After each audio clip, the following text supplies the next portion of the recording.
Let's get something straight. It's time for another 2-minute tech tip. My name is Nimphius and I'm from the Oracle Digital Assistant Product Management team. In these 2 minutes, I want to talk about how to create alternating bot responses so that the bot doesn't look robotic.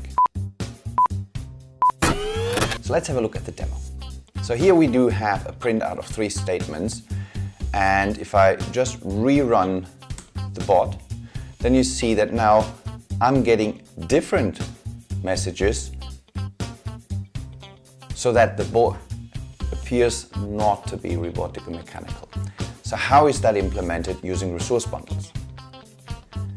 First of all, the resource bundle keys that we use in the alternating messages are saved in a variable called messages. And this variable actually has properties for each of the states where I use the strings, and for each of these properties it has an array of keys. Now these keys are defined in the resource bundle, so where I have different strings for them, which I of course could translate as well.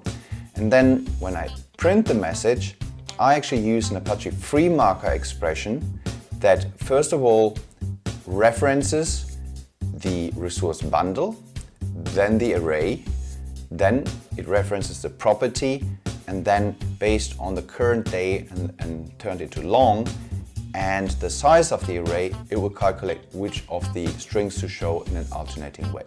There's another way to do the same, eliminating the need for an array. This is if you have a fixed size of the string numbers that you have saved here. So if I say that for every need of an alternating string I have 3 choices available, then I can change the expression as I show here. So there's a reference to RB, to the resource bundle, and then it indicates just the key, in this case welcome or goodbye or confused, and then it computes an integer value between 1 and 3.